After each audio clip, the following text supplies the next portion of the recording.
Florida's Surgeon General went on to compare vaccine mandates to slavery. Earlier, I asked Ofer Levy, director of the Precision Vaccines Program at the Boston Children's Hospital and a professor at Harvard Medical School, what he thinks about that. Yes, quite a remarkable development. And look, this is a complicated topic. It brings together science, medicine, pediatrics, culture. We're a country that's diverse, that has a strong belief in personal freedoms, and libertarianism is an important strain in American history as well. So this is a complicated topic. I will say that to my knowledge, this is the first state that is moving towards doing away with all mandates. We have, of course, in some states in the United States, exemptions for religious reasons or maybe personal reasons, but we haven't seen a state go with no mandates whatsoever. I believe, as a matter of personal opinion, that in a perfect world, you wouldn't have mandates. People would make good choices for themselves and their families. However, there are very few countries that have gone this route. If I'm not mistaken, Iceland is one of them that doesn't have mandates, but they maintain very high immunization coverage because parents there trust the medical system. And I think what we have right now in the U.S. is a breakdown of trust, a poor communication between people with different views. And I would worry that to the extent that immunization rates go down for children in the state of Florida, we may see more outbreaks of measles or even the return of diseases such as polio. You know, it's hard to overstate the beneficial impact vaccines have had. Other than clean drinking water, vaccines are the most important intervention. Families 50, 60 years ago used to be afraid to let their kids swim in the summer because they were going to catch polio. When was the last time anybody was afraid of that? But as immunization rates decline and we go below the level for herd protection, we unfortunately will face more outbreaks. So this is a very delicate and important topic, and I think more thoughtful communication is needed and communication about the benefits of vaccines. We're talking about Florida here to start with. Are you at all worried that this decision could have consequences beyond Florida?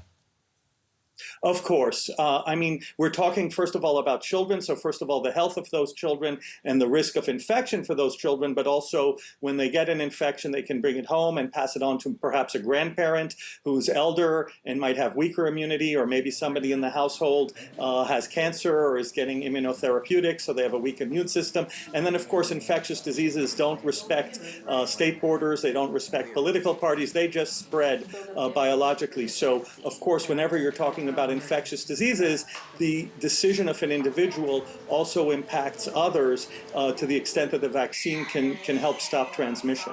And you mentioned herd immunity. How close is Florida and the rest of the U.S. to no longer having herd immunity? What would it take? Well, it depends on the infectious disease you're looking at. You know, for measles vaccine, you want to see 85, 90% coverage at least. And when you start dropping much below that, you'll see outbreaks as we did in parts of Texas and surrounding states. And in fact, also in Canada, I've heard that they had a very large outbreak of late of measles as well as immunization rates dropped. Measles is very highly contagious. Ofer Levy, director of the Precision Vaccines Program at the Boston Children's Hospital. Thank you so much for your time. Thank you, David. A pleasure. Pressure is mounting on U.S. Health Secretary RFK Jr. after a string of high-profile departures from the Centers for Disease Control and Prevention and the appointment of multiple vaccine critics. Kennedy was questioned at length by both Republicans and Democrats in a fiery 3-hour hearing in the Senate that at times descended into a shouting match. Florida says it will become the first state in the U.S. to end all vaccine mandates, including those for school children. Governor Ron DeSantis framed the decision as part of a broader push for what he calls medical freedom. He's directed state officials to prepare legislation to roll back long-standing immunization requirements. Public health experts warn the move could spark dangerous outbreaks of measles, polio, and other preventable diseases. The announcement comes as vaccination rates among children attending kindergarten in the U.S. continue to decline, and measles cases nationwide reached their highest level in decades. Florida's chief public health officer said no government has the right to impose vaccine mandates. Florida Department of Health, in partnership with the governor, is going to be working to end all vaccine mandates in Florida law. All of them. All of them. All of them. Your body is a gift from God. What you put into your body is because of your relationship with your body and your God. I don't have that right.